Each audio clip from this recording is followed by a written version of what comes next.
Hello and welcome. We're going to be going through some of the top tips and things I wish I knew before I started playing Manor Lords. They're going to range from some very simple to some very advanced techniques, tricks, just some really good information to know before you get started. That's going to really help speed it up for you and your progression in the game. And I guarantee there'll be something here for you. So stick around. If you are aware of some of these things, just check the chapters and skip to what you want to do. Anyway, thanks very much for joining me. I'm Sin Killer. Let's get into it. Some of the best tips and tricks and things I wish I knew. And there'll be more to come on this. If you like this content, please consider liking and subscribing. It really helps me out. Let's get into it.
So this next tip is pretty important and huge. It can be a complete game changer. So say you only have a really small force and you want to clear the bandit camp, all you need to do is actually just reach the bandit camp. You don't even have to kill the bandits. If you have two small forces, one is a great way to do this is just have one attack, one sneak around and just go straight to the bandit camp. Because what will happen is you can take the bandit camp. You will lose your soldiers if you got a small force like this, for example. But what you will do is you'll get your income for your treasury or for your town. This can be a huge game changer early on because you get all these extra resources when you have a really small force. So keep in mind, all you need to do is get to the bandit camp. And yes, the small force will get attacked. They will get killed. But after that, the bandits don't come and raid your town. They'll just walk off the map, pretty much disappear. So without their bandit camp, they won't hang around. So keep in mind, really helpful tip, take out the bandit camp. You can do it with a very small force. You can get a lot of income and really help supercharge your early game. So this next tip is going to be if you really want to supercharge your economy and get some crazy gains really, really quickly. One of the easiest ways to do this is probably by producing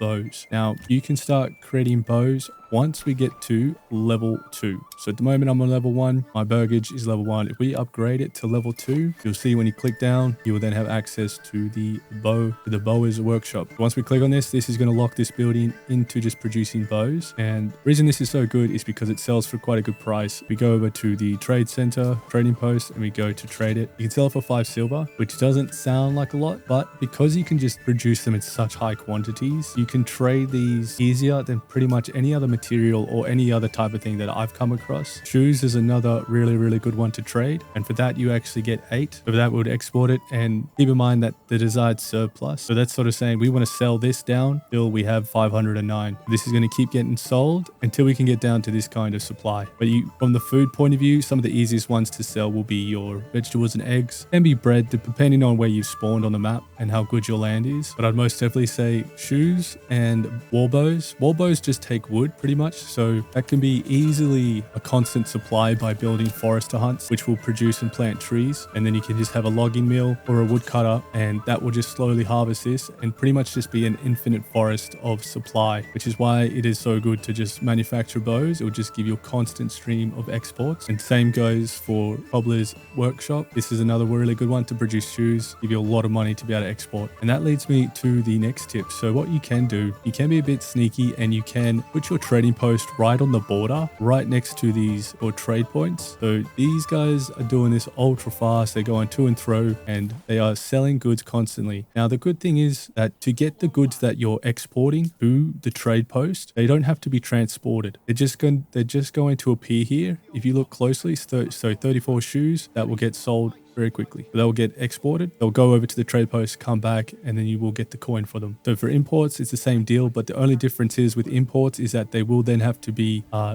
transported from the generic storage to one of your storehouses or one of your granaries. So keep that in mind, those will be transported. but not necessarily. I mean, they can just sit there until you go to use them for your army. For example, if we go here, we want to increase, let's say we want to increase our spears. So we'll go import, we'll change this to a desired surplus of 50. And let's have a look at how quick this goes. Okay, well, 50 spears, bing, bada, boom, already there. So crazy quick turnover. Highly recommend doing something like this. It's really take care of your trading, and particularly with your imports, it'll be so quick. Because now what we can do is we can go and click on, say, malicious spearmen. Let's click on that. We can get 36. And if we click here, right, and we go set this up, it's going to come from directly from the trading post. So all your armor and stuff can pretty much sit in the generic storage, while all your exports are just going to magically pop up there and then get sold without even be transported. So it's a really cool and efficient way to just make your trading crazy. And along with that last tip, where you can just sell your weapons and your food, excess food, you end up with absolutely crazy income that you can just keep generating endlessly, basically. We'll show you again. Like, I know we're on triple speed, but just say if we slow this down and we go trade, we'll just show you again. So let's go. We want, what do we want? Let's go 100 helmets. Put that in, and then we'll just sit here and see how long it takes. It won't take long. We put in 100. We put in 100 helmets. Let's see how long it takes. So it won't take long. We've only got 37 helmets there now, but within a space of, I don't know, maybe a minute, maybe less. You can see right there, it's less than a minute, 87 helmets. So building it right close to the border gives you crazy efficiency. But another tip is, say you're running out of space, or you don't have a very good fertility where you are in the middle or where you're building your base. But let's say you have some good fertility down outside here, or that goes across into the borders. So what you can actually do is, if we go into building a field,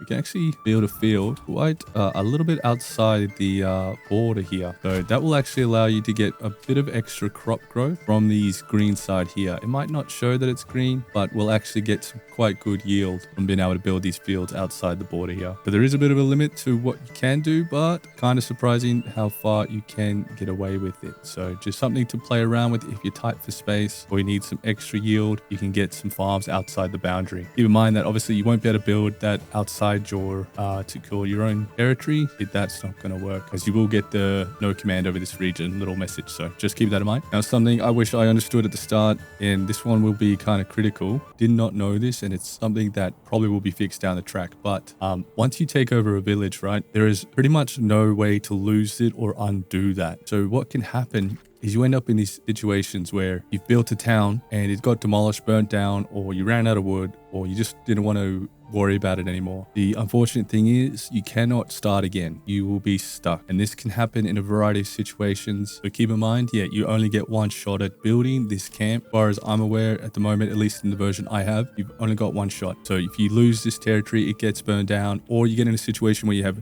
too much negative wood and you can't actually build anything to then get yourself out of it because they've destroyed your logging camp, you're kind of stuffed. That region is going to be pretty much useless to you. So something to keep in mind when you do start a new territory, you really do want to nurture it and make sure you can protect it, keep it going, because if it ends up in a bad spot, you can't get it back. There's no way to start again. And also note, the only building you can't get rid of is this one. So your hitching post, but starts with the village when you spawn your first one that comes along with you when you build your settlers camp. But yeah, keep that in mind. It's something I wish I knew, because I have really stuffed up some villages and I did not know you could not start again, and there's no way to reclaim it. So the next thing, talking about new regions, is that as far as I'm aware, other than one building that I will allow you to transfer goods between the towns, there is no way to send coin or goods that you have in your main city. So say you come to your main city, you got stacks of stuff, you got lots of money, lots of coin, and you want to send some of that to the other town. The only building that kind of facilitates such a thing at the moment, we go into the logistics and we look at the pack station. So this building is set up to allow to send and receive goods between other regions. It's a barter system,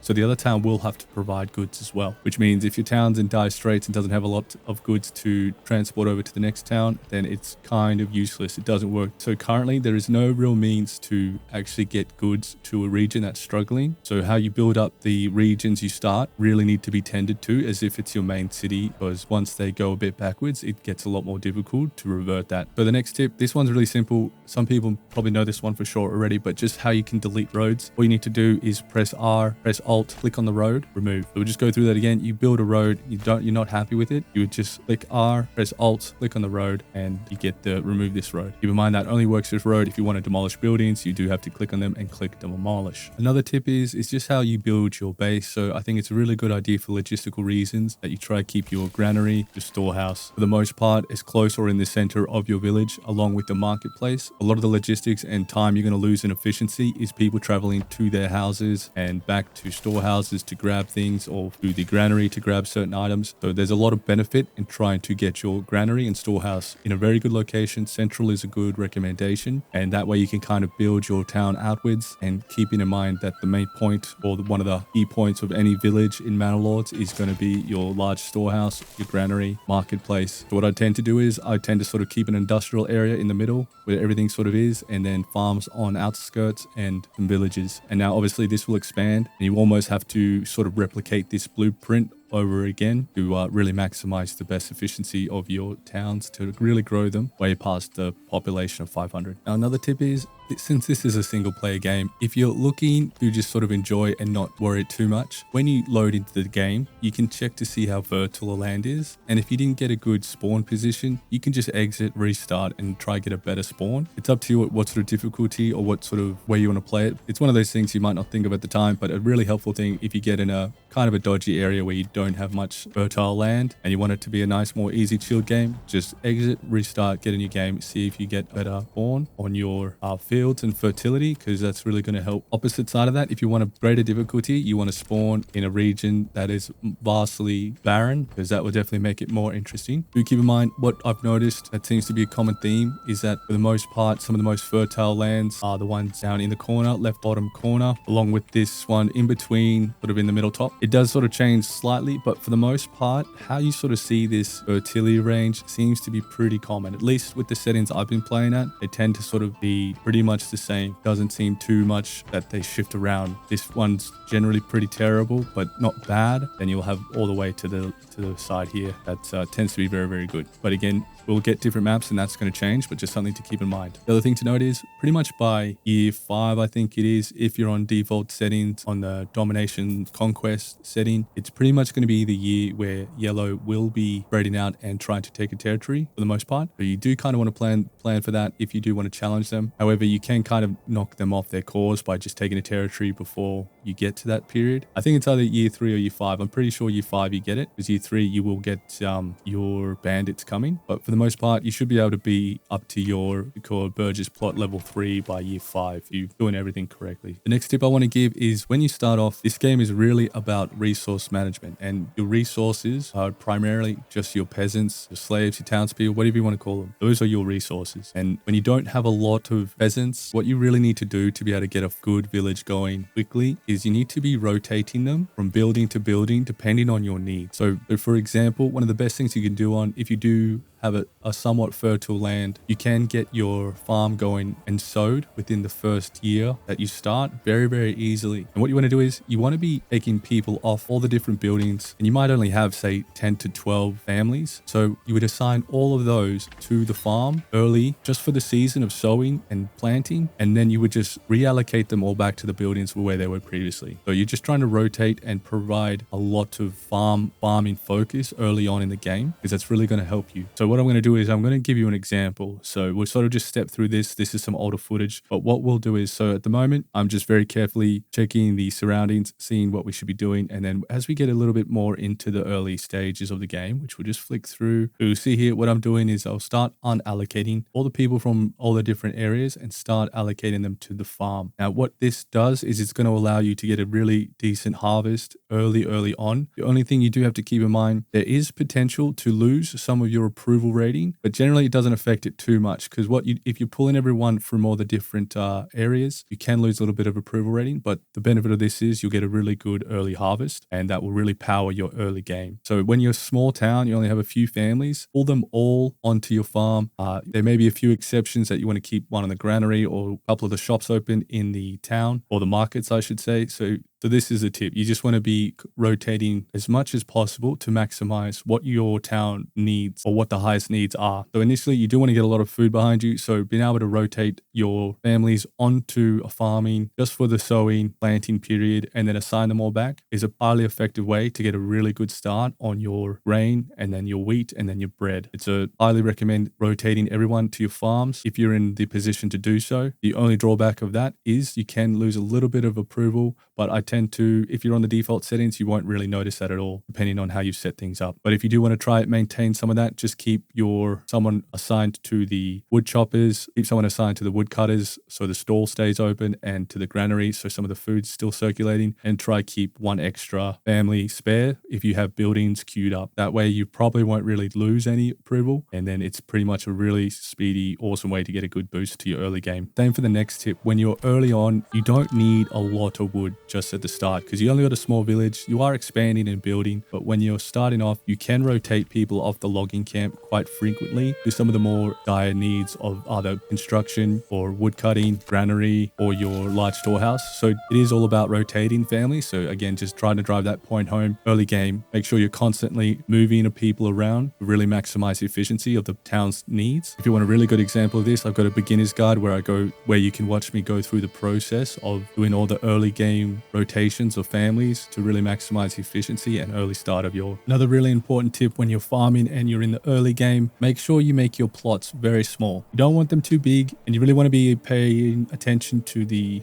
priority, because when you're early into the game, you really want to try get 1 or 2 fields. If you try focus on too many, you won't be able to complete the sowing process. So start off with small fields and really watch it and just try get 1 or 2. If you can, push it to 3. Now, the other suggestion is, assuming you've got the heavy plow, what you can do to really speed this process up is you'd build, say, 3 farms, only allocate a couple of people to each farmhouse, but ensure that you have a livestock, your ox, assigned to each farmhouse. And what that will do is it's going to speed up the plowing process so much. So you can get away with having a minimal skeleton crew for the plowing process by building a few different farms, having even just one peasant assigned with the ox, and they're going to go through and plow through all of these fields very quickly. Then you could rotate some people on to do the actual planting, and that will really speed up your farming early game. Another tip is be very mindful if you have 2 different farming areas. If all these farms are set to normal priority and your workers are over here working on these farms, if you go over here and set one of these to very high or high, basically a higher priority, all the workers down here are gonna abandon what they're doing and come over to the field with the highest priority. So it works as intended, but you just got to be mindful that if you have fields separated, it's going to be pulling farmers from all over the shop depending on the priorities and how you set them. Keep in mind that when you set the work area, and if you're not too familiar with the work area, we'll just explain what that is. You go into advanced, you can basically allocate the area on which you want your workers to focus. So it's a way of manually saying, I want my guys to chop these trees here. Same thing applies with the farms. You can do the advanced and go, hey, I want you to just focus on these farms. It does work to a point, but what will happen is if you unallocate all these farmers from this farmhouse and then reallocate them, I'm pretty sure it negates that set of the limited work area. If you've moved them all off and reassign them, I'm pretty sure it overwrites and gets rid of the limited working area. You'd have to then do it again. That's important because if you are rotating people from your farms to other houses and you think they're just going to focus on here, and then you come over to a farm and set this one to very high, it's going to pull all these people from this farm all the way over to this other farm, and that can drastically hurt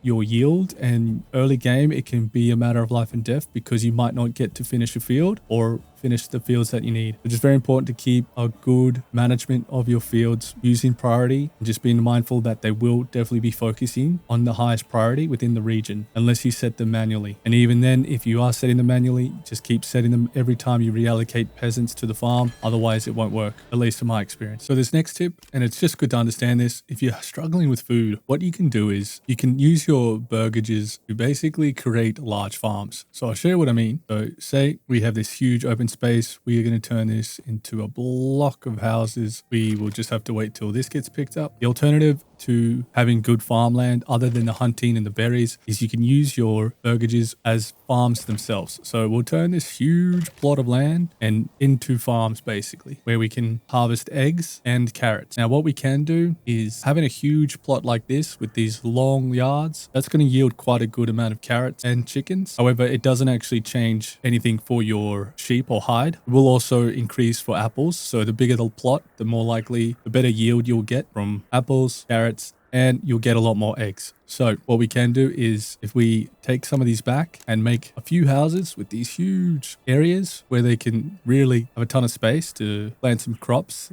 and some chicken pens, and we build this alone is going to be a huge help to our food issue and really give us a lot to be able to store for the winter months. So keep in mind, a really good way to get a lot of food is by turning your burgages into vegetables, chicken, and apples. If you get the upgrade or in the tech tree, you can get it. But yeah, however, it doesn't impact your goats. Oh, sorry, my bad. It actually doesn't impact your chickens. So chickens and goats, the bigger the plot, won't impact chickens or goats, but it certainly will impact your vegetable garden and your apples. So just to really drive that home, if you don't have a very good land to build fertile farms, use your burgages, turn them into farms that will farm vegetables and apples. A really good way to get around a bad land where you start with bad fertility. So what you'd do is once you've built these huge plots, you would just turn them into vegetables. And if you had the tech tree or apple or orchards, then you would do the apple orchard as well. Keep in mind that it won't affect your goat shed or your chicken coop. So to really maximize and get a ton of food, go carrots and apples. While we're talking about food, important to know that when you do get this upgrade bakeries, what you want to do then is get all your burgages or a few of them upgraded to a level 2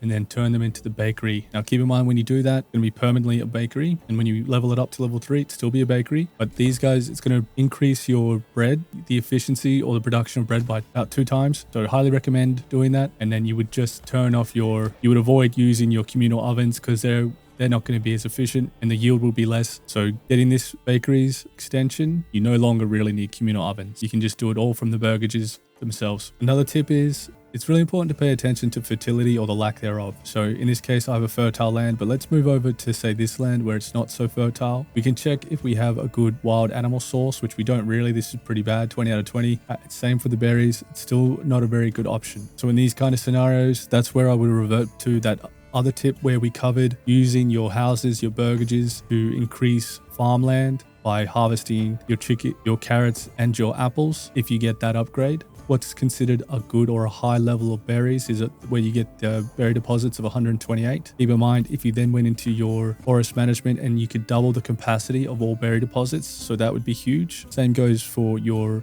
trapping and advanced skinning. If you're in one of those areas where you don't have a lot of access to be able to grow food, you would be looking at your deposits and seeing if you have one with, say, 40 out of 40, which is the more richer deposit for wild animals, and then you could double that. That'd be quite a good amount of meat to be able to get by, but you'd need a combination of those food sources along with the large burgages to get you extra crops and farms and eggs and all that sort of stuff. But the other really important thing to note is as well, and this is very critical, is say you're in that situation as I described where your town, you've stuffed it up, you can't restart the town because there's not enough income, wood or anything like that. The other brutal side effect of this is if you've built a manor in that town that's no longer really existing and you've built the retinue and then you've lost the town, unfortunately there's no way to remove this, so it's going to take up a slot of your army always, and you can't really undo it. So you can't build him because the town and the manor doesn't exist, so it's going to take up the space, which can be kind of detrimental because you can only have so many troops from my understanding, so it can be quite difficult to work around this. So just again, don't sort of muck up your towns, otherwise you can end up in lots of trouble and stuck with a unit that you can't use or destroy. So if you do want to take that last territory, we're going to need to spend. Next tip is if you ever need some influence, so there's a few different ways you can do it. So we can raise the settlement level. That will come quite naturally. Enacting policies, which we have very limited to in this early release version. Bandit camps, and of course upgrading your manor,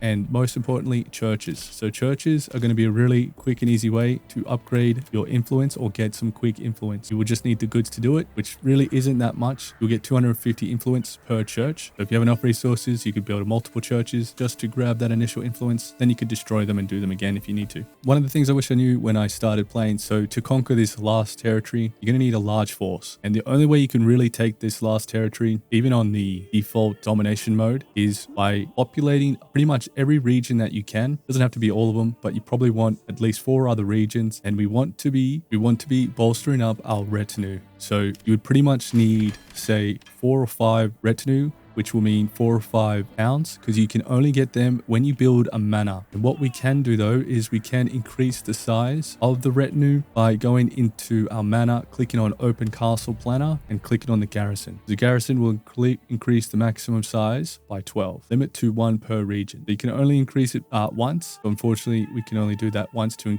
increase the size. Now, if you have only 12 in your company, what you can do is, so I've only got 18. How do I get it to 24? Well, what we could do is we can disband these guys. Now keep in mind, they're going to return the armor and everything to your stockpiles within the region, is my understanding. So what we could then do is we'd go to army, we would go back to here, we'd go retinue customization, and then we would go recruit men at arms. So we're going to recruit them. We can recruit up to 24, and then we'd also just want to go and give them armor. Now keep in mind that you can get the armor locally, so the stuff you've either gotten from importing or that you've manufactured yourself, which is much cheaper. You can see as I press it, it goes 49. That will go down to, that will move down to say 47. That's doing it locally. Alternatively, we can just upgrade the armor from importing. So we upgrade it from importing. It just costs a lot more and it's getting imported and it doesn't affect our stocks at all. This is what you'll need to do. You'll need to get your retinue to 24 and you'll need about 4 companies, because these are the guys you can really deck out and get a lot of armor. You can change their weapons to your needs. And once you're happy with them, now unfortunately, we can't grow it past 24 currently, not that I'm aware of. This may be different in the version we get when it goes live in the next week or so. And unfortunately, there's none of this is unlocked either. But once we've got all of them and they're equipped to the teeth, we would close and we would try have at least 4 of the retinue, maybe some archers, and then we can go and attack. And I'll show you why. This is kind of what you'd need to do if you do want to take this last territory. We click on the territory and we go claim. We'll start claiming and we'll just fast forward it. But you can see here, the last territory has a ton of troops, and no matter kind of what troops you hire, you're gonna need at least 3 or 4 retinue, which comes from building manors in each of the different villages. But just give you an idea of the sheer size and well-equipped force that you'll be facing on the last territory. They have so many companies that you are going to be in a lot of trouble. So that's why you're going to need to be able to develop quite at least 4 towns and get quite a few retinue in order to be able to take this last territory and claim victory. So they will have a ton of troops.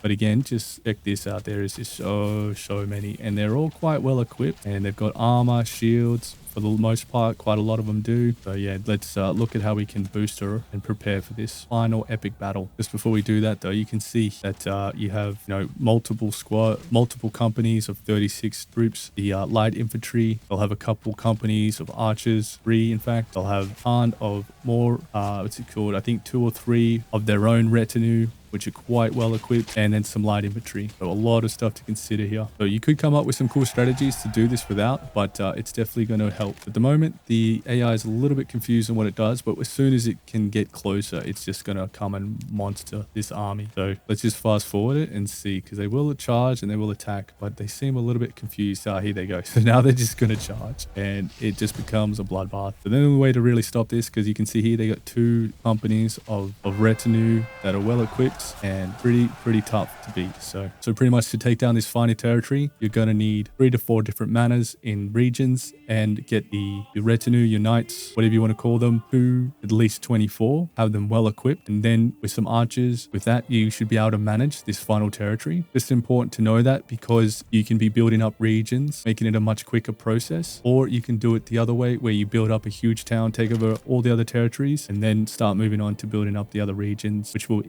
will be easier to manage, because you won't really have to worry about taking over the last territory, because they're not going to attack you really. But yeah, the takeaway is the last region's extremely difficult to capture. You need to prepare for it, take over a fair few regions, get 3 to 4 retinues, get them to 24 soldier size, company size, marches, and then you're probably good to experiment on the attack. Now, another really important tip that you kind of don't think about that can be easily lost or forgotten is, if you know you're going to be upgrading a burgage to, say, a bakery or something that turns it permanently into an artisan, where it pretty much will just be set to that until you demolish it and rebuild it, is it's a really good idea to first, 1, upgrade it to the appropriate level, say for level 2 for this instance. But more importantly, make sure you don't go and build any other goat shed, chicken coop, or vegetable garden, because you are going to waste a lot of coin by upgrading burgages to any of these, and then you're just going to upgrade it again anyway. So you waste so much coin doing that. I highly recommend when you do build your burgage, your town, plan it out, be a bit more forward thinking and being like, and consider this one, I want to be a bakery. So I will just upgrade it to level 2 for now and just leave it until I can get the upgrade to get my bakery going. Or alternatively, if you know you want it to turn into a bowl shop so you can just flip that into the markets and get good coin, then